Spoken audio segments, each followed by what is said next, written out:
Your hair looks beautiful for a woman of your age. A lot of times there's thinning. Is that Thinning?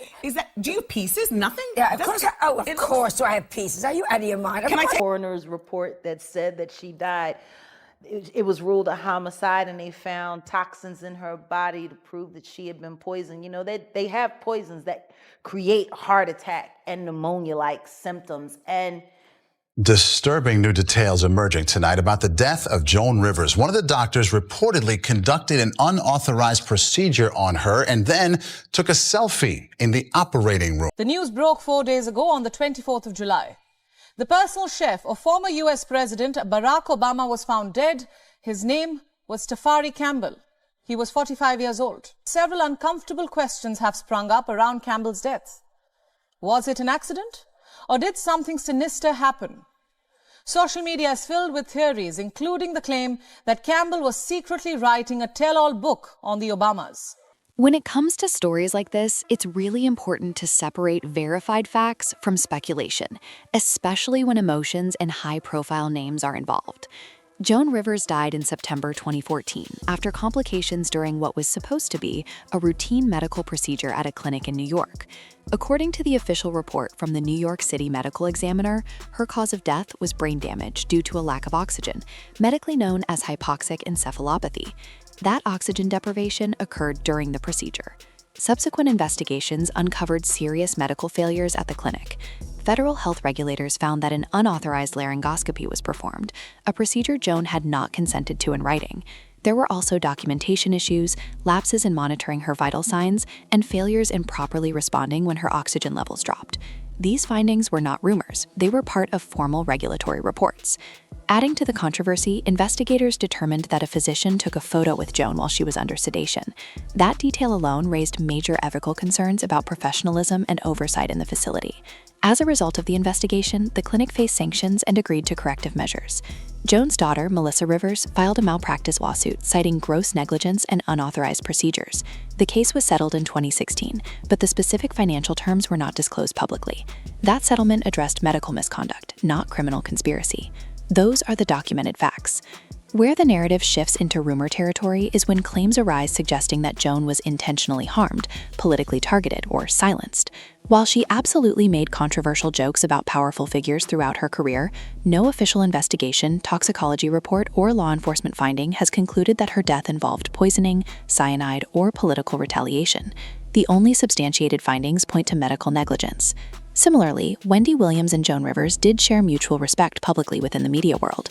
However, there is no verified evidence connecting Wendy's later health challenges or court-ordered guardianship to Joan's passing. Wendy's guardianship stemmed from financial concerns raised years later, supported by court proceedings and medical evaluations related to her own well-documented health struggles. It's understandable that people question high-profile deaths, especially when the details involve disturbing medical lapses. Unauthorized procedures and ethical violations deserve scrutiny, and in Joan's case, they were formally investigated and addressed through regulatory action and civil litigation. But moving from malpractice to coordinated silencing requires concrete evidence. As of now, no official body has presented proof supporting that leap. Asking questions is healthy.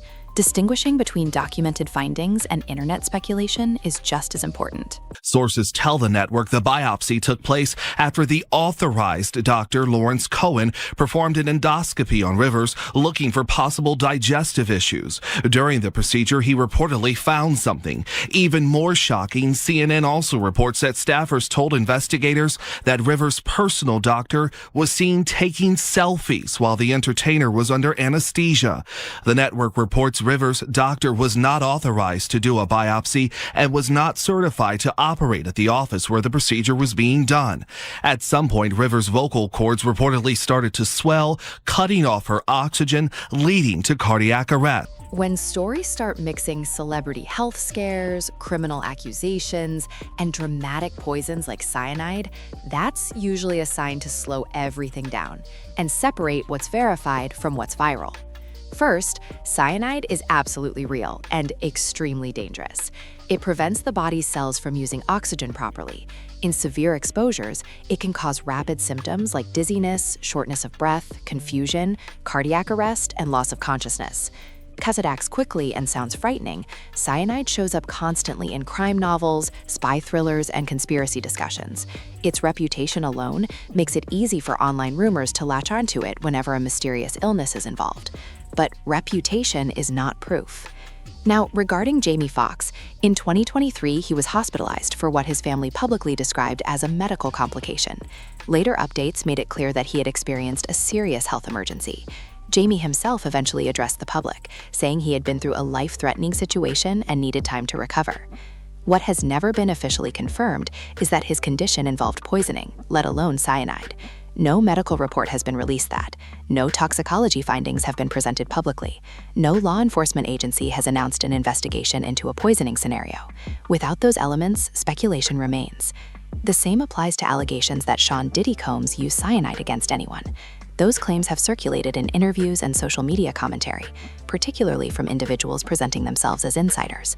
But explosive statements in interviews are not the same as verified findings. In cases involving attempted poisoning, especially with a substance like cyanide, there would typically be forensic markers. Hospitals run toxicology screenings in unexplained collapses. Blood and tissue samples can detect cyanide exposure. If criminal intent were suspected, law enforcement would become involved quickly. Such cases generate documentation, and documentation leaves a trail. As of now, there is no publicly confirmed toxicology report, no criminal charge, no court ruling, and no official statement establishing that Diddy poisoned Jamie Foxx or anyone else with cyanide. It's also important to understand how media cycles work.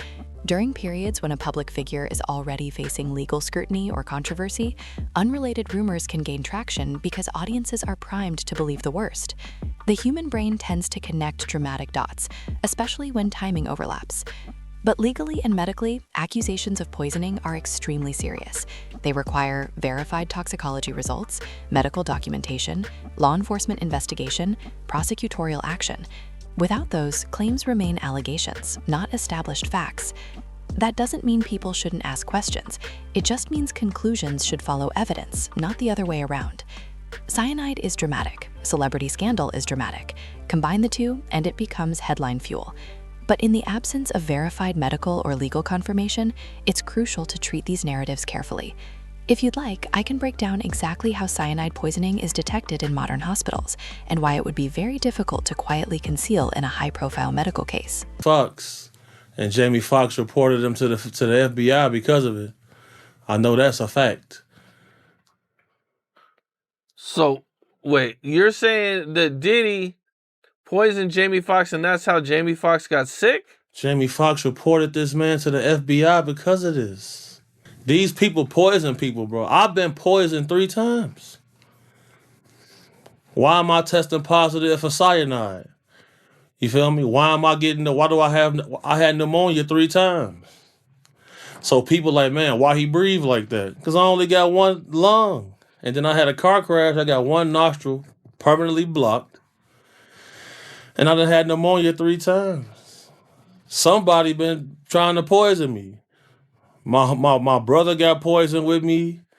The little lady I was bodyguarding, she got poisoned. Like, somebody is carrying on these antics. These is facts. Is there any idea why Diddy would want to poison Jamie Foxx? You get called to testify if you on camera and some of this footage and you want to make it a little bit easier for yourself. It's ways in this industry people go about doing things. Just know I tested positive for cyanide 3 times after drinking some bottles in the club. Once you get hit with the cyanide, it turned into pneumonia. I had it 3 times. When stories start weaving together political rumors, celebrity deaths, and poison allegations, it's crucial to slow everything down and separate documented facts from internet-driven narratives. Emotional storytelling can feel convincing, but facts have to come from verified sources, not cryptic posts or viral clips. First, regarding Malik Obama, he has posted controversial and suggestive tweets about public figures over the years.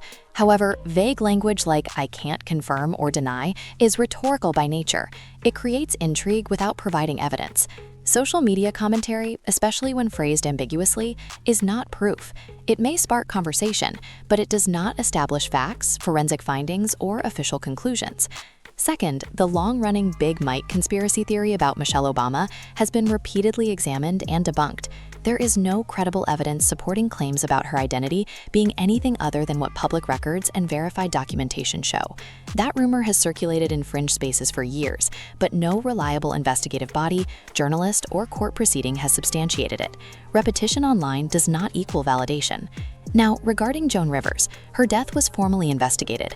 The New York City medical examiner determined that she died from brain damage caused by a lack of oxygen during a medical procedure.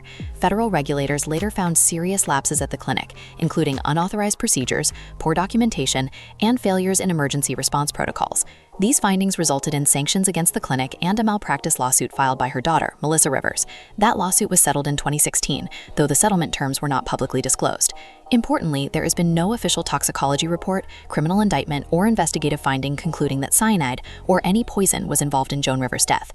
The documented cause was procedural medical failure, not toxic exposure. As for claims that Wendy Williams confirmed cyanide involvement, there has been no verified statement from her supported by medical records, toxicology data, or law enforcement conclusions. Even if a public figure expresses suspicion or belief, that does not override documented medical findings unless new credible evidence emerges. Allegations require substantiation. It's understandable why people question high-profile deaths, especially when the individual was outspoken and known for pushing boundaries. Joan Rivers made controversial political jokes and offended powerful people throughout her career. But having powerful enemies is not the same thing as being the victim of a poisoning conspiracy. Medical negligence, especially when formally documented, is tragic, but it is not automatically proof of coordinated silencing. Converting suspicion into claims of poisoning requires tangible evidence, lab results, toxicology confirmation, investigative reports, and prosecutorial findings. None of those have publicly supported cyanide involvement in Joan's case. It's healthy to question narratives. It's also important to weigh those questions against verified documentation. High-profile situations often generate dramatic theories because they feel bigger than the official explanation. But without evidence, those theories remain speculation. If you'd like, I can also explain how toxicology testing works in hospital settings and why a substance like cyanide would be extremely difficult to conceal in a modern medical investigation. Showed up one night with a black man. Oh. And I was, don't take this wrong, I was very upset. Listen, don't take this wrong, but I can't Well, picture. she didn't bring one for me. Oh. When conversations start blending real legal situations with heavy speculation, the most important thing to do is slow down and anchor everything in what is actually documented.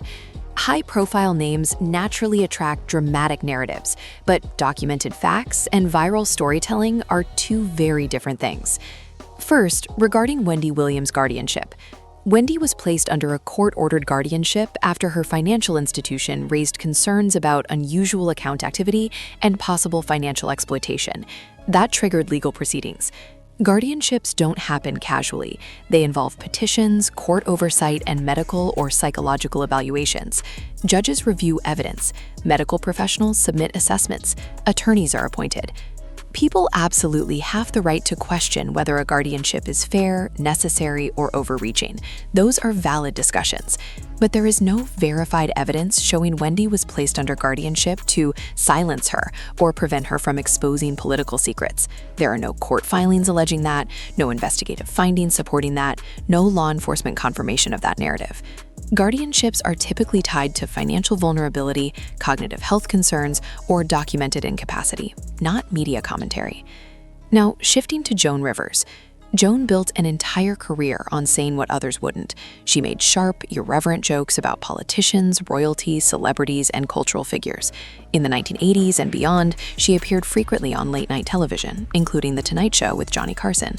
She mocked Queen Elizabeth II's posture, she joked about Princess Diana's marriage, she criticized presidents, she roasted fashion icons at award shows. Her brand was fearless satire. But context matters. Joan didn't occasionally poke at power. She built a 5-decade career on roasting powerful people. That was her lane, and she faced backlash many times over the years. Public outrage, media criticism, professional tension. That's part of being an equal opportunity satire. But backlash in comedy is not the same thing as documented threats, criminal retaliation, or coordinated harm. There is no verified evidence that her jokes about Queen Elizabeth, Princess Diana, Bill Clinton, Hillary Clinton, or any other political figure resulted in credible assassination-level threats tied to her death. Her passing was officially attributed to complications during a medical procedure. Federal investigations focused on medical negligence, unauthorized procedures, failures in monitoring, improper documentation, and delayed emergency response. Those are serious failures, and they were documented. Regulatory bodies sanctioned the clinic. Her family filed a malpractice lawsuit. That lawsuit was settled. None of those proceedings concluded poisoning, political interference, or intentional silencing. It's also important to recognize a broader pattern.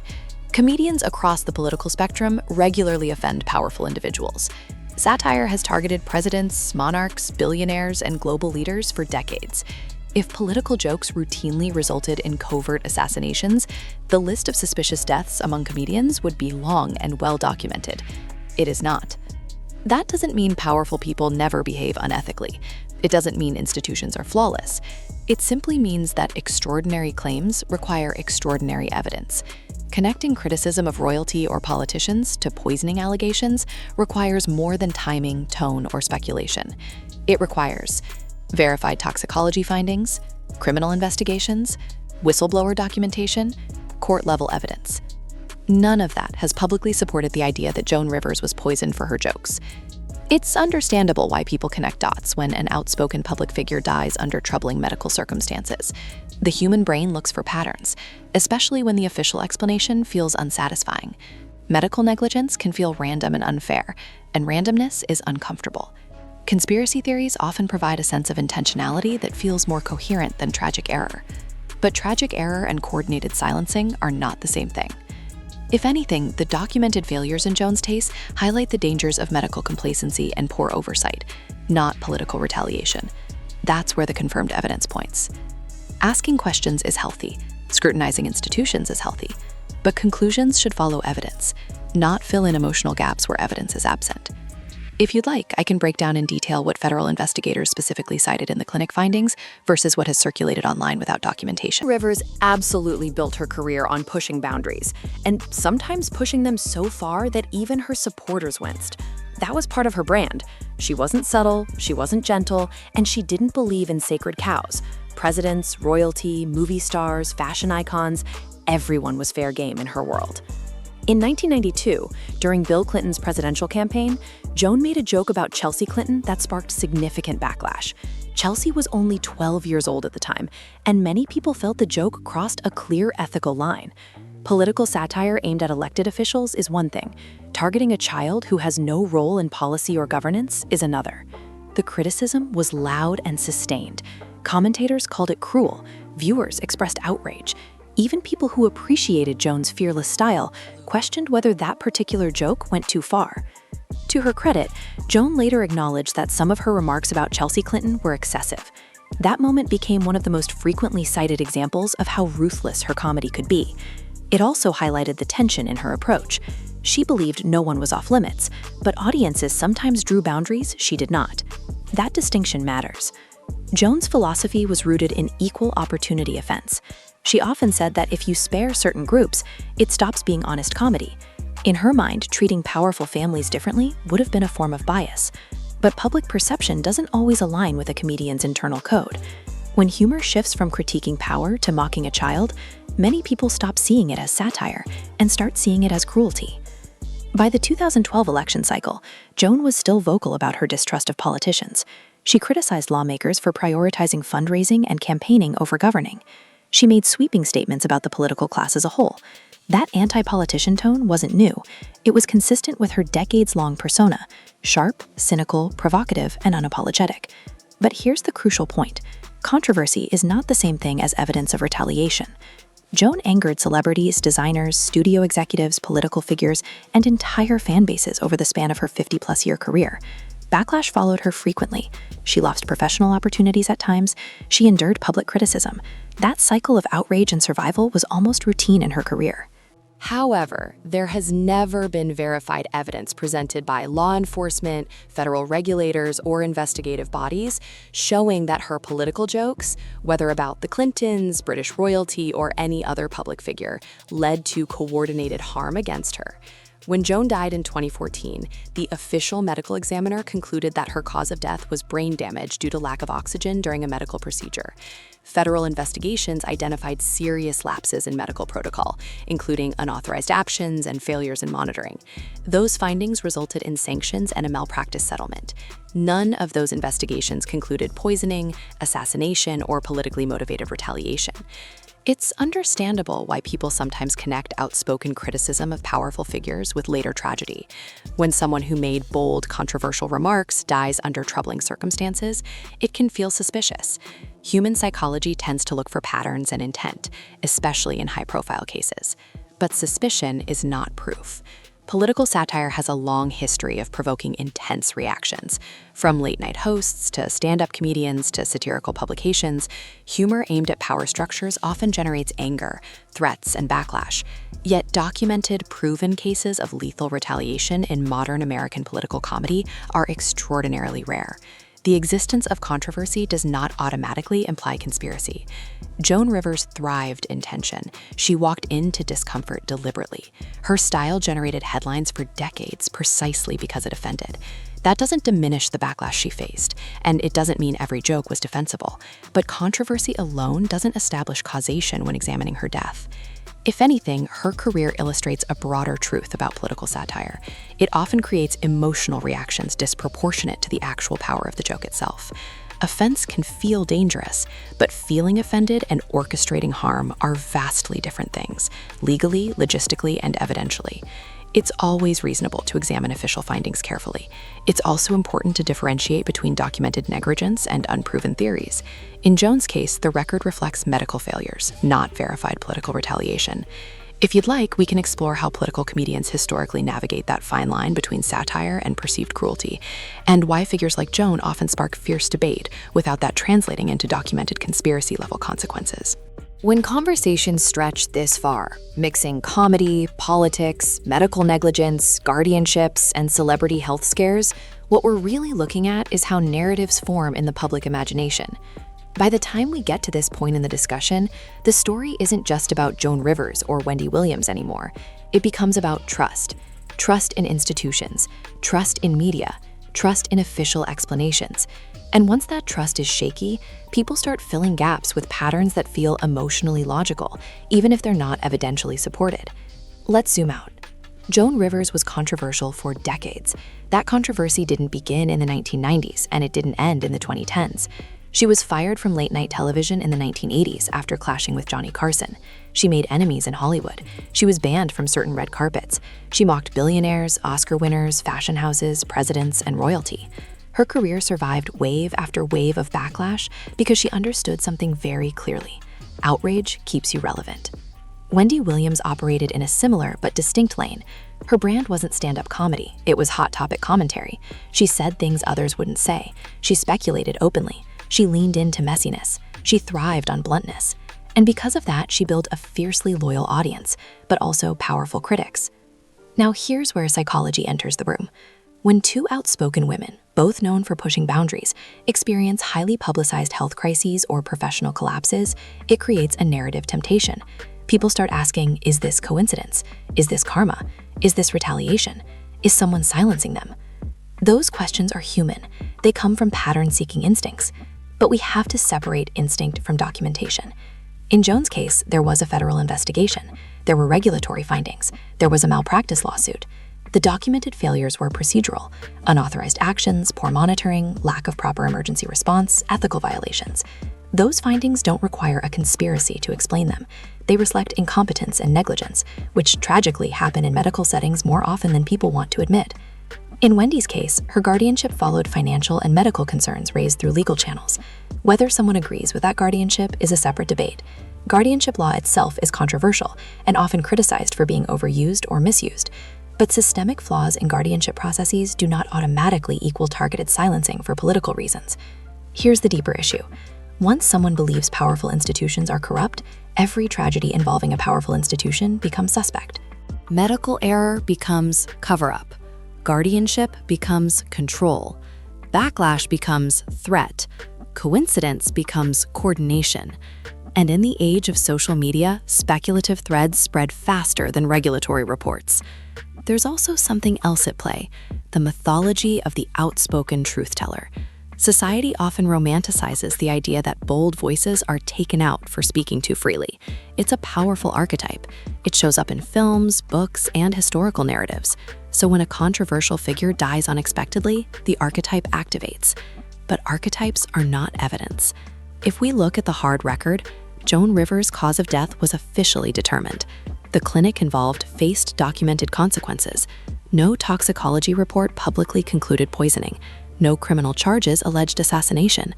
No verified investigation linked her jokes to coordinated harm. That doesn't mean institutions are flawless. It means claims require substantiation. And here's something people don't always consider. True conspiracies are extremely difficult to contain over time. The larger and more powerful the alleged coordination, the more documentation, whistleblowers, and paper trails tend to surface eventually.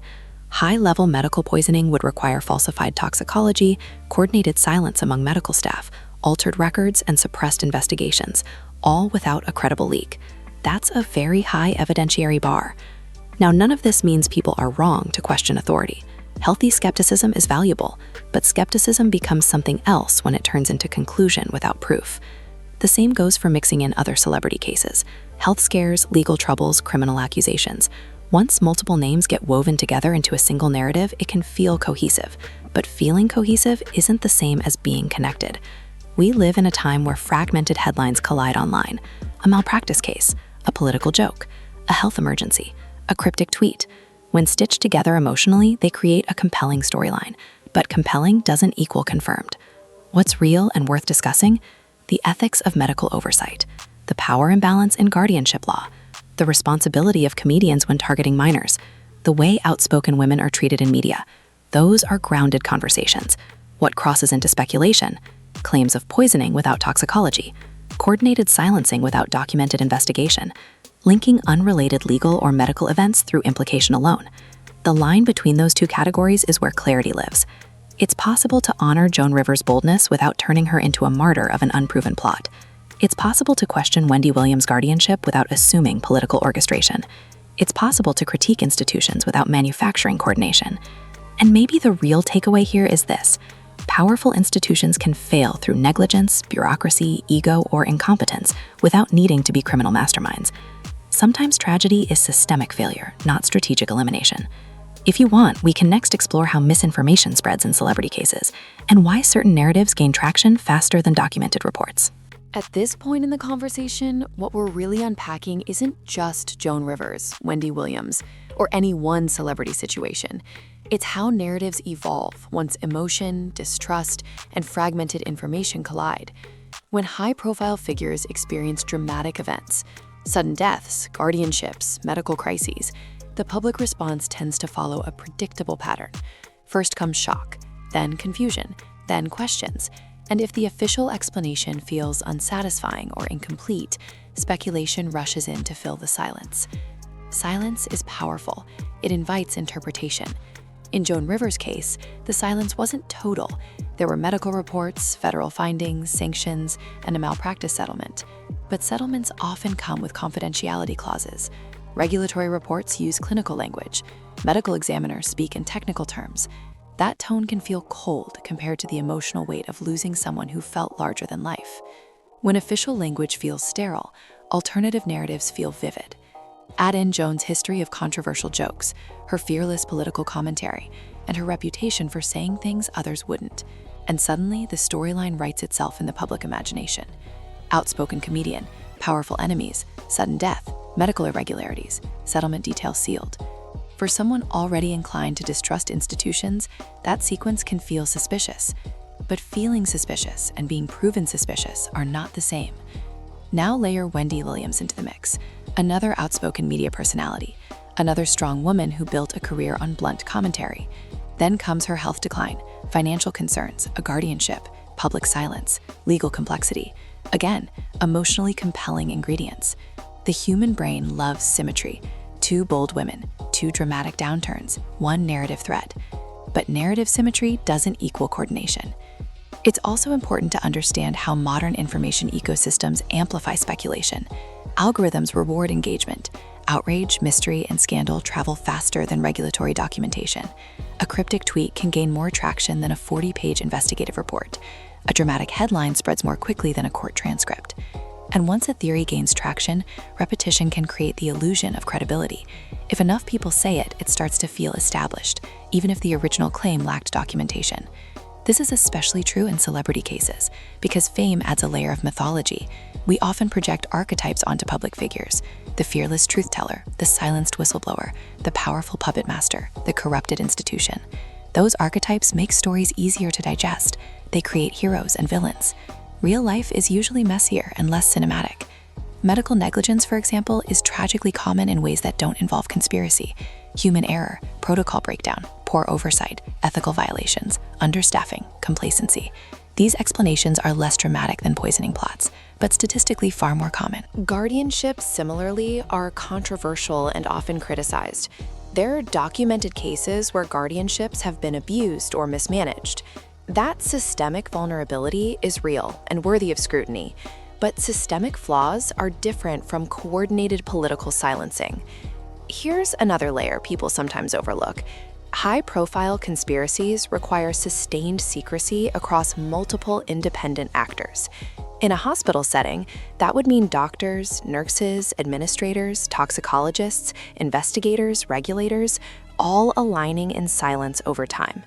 In a guardianship case, that would involve judges, lawyers, financial institutions, medical evaluators, court officers.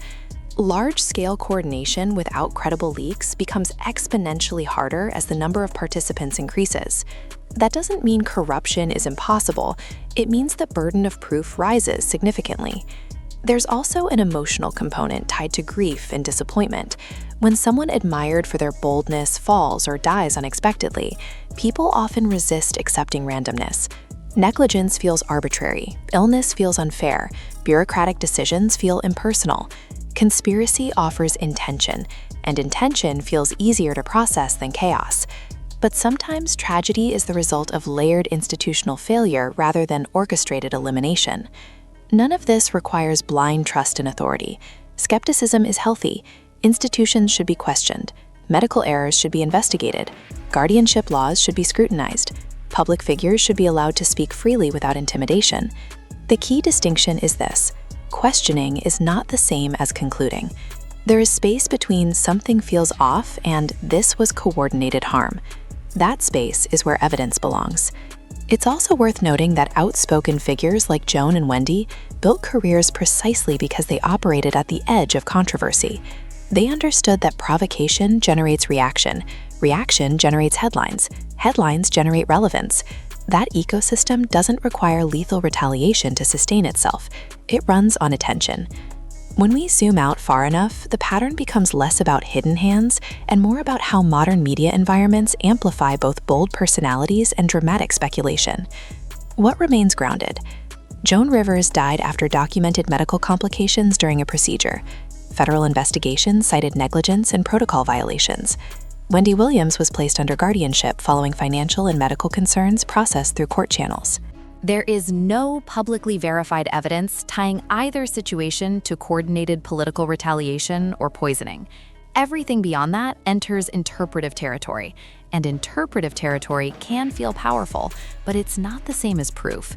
If you want to keep going, we can explore how cognitive biases, like confirmation bias and pattern recognition, influence the way we process celebrity controversies. Hey, so are you into politics? Not at all. I think Me they're neither. all No, morons. I actually am. I hate them. Do you hate them all? I kind of do hate too. them all, I used yeah. to love watching the cable news shows. Don't have a uterus. I'm not interested. I don't want to hear you talk about it. I Don't don't want wanna a hear- panel of men telling us about contraception and health No. plans. When conversations drift into "she knew too much" territory, that's usually the signal to pause and recalibrate. Those narratives are emotionally powerful. They're cinematic. They give tragedy a villain and chaos a mastermind. But powerful storytelling is not the same thing as documented fact. The idea that Wendy Williams was targeted because she allegedly had secret knowledge about powerful figures is compelling in a dramatic sense. It fits an archetype, the outspoken woman silenced after getting too close to the truth. But as of now, there is no verified evidence showing that her guardianship was politically motivated or connected to Joan Rivers' death. Wendy's guardianship began after her financial institution flagged concerns about unusual activity and potential financial exploitation. That triggered legal proceedings. Court-appointed guardianships required judicial oversight, filings, and medical input. Those systems can absolutely be debated. Guardianship law has faced criticism nationwide for being overly broad, inconsistently applied, and sometimes abused. Those are legitimate systemic concerns. But systemic vulnerability is different from targeted retaliation. There is no public court document, investigative report, or law enforcement finding that establishes Wendy's guardianship as punishment for hidden political knowledge. That claim lives in speculation, not in verified documentation. Now, turning to Joan Rivers. Joan's death was investigated. Federal regulators documented serious medical negligence at the clinic where her procedure occurred. Findings included unauthorized actions, failures in monitoring, breakdowns in emergency response protocol, and improper documentation. The medical examiner ruled that she died from brain damage caused by lack of oxygen during the procedure. That is the official cause. There has been no publicly released toxicology report indicating cyanide or any other poison, no criminal indictment alleging political revenge, no investigative conclusion tying her death to assassination or coordinated silencing. That doesn't erase how disturbing the negligence findings were. Unauthorized procedures and ethical violations are serious. A doctor reportedly taking a selfie while she was sedated added to public outrage. Those details understandably shook public confidence. But negligence, even gross negligence, is not automatically evidence of intentional murder. It's also natural for people to revisit bold comments Joan made and wonder whether she was silenced. She absolutely made controversial jokes about politicians, royalty, and cultural power players. That was her brand for over 50 years. She offended presidents. She mocked first ladies. She roasted celebrities. She criticized lawmakers. That irreverence was central to her identity as a comedian. But controversy doesn't equal conspiracy. If angering powerful people automatically led to lethal retaliation, the list of deceased political satirists would be extensive and consistently linked to documented foul play. That pattern does not exist in verified investigative records. Another piece of this conversation often involves analyzing facial expressions or tells in interviews, claims that someone looked scared or knew something. Body language analysis in that context is highly subjective. Humans are incredibly good at projecting meaning on neutral expressions. Once someone believes a theory, they tend to reinterpret past footage through that lens. That's confirmation bias at work. It feels convincing because it aligns with an existing belief, but it's not evidence. There's also a broader psychological factor here.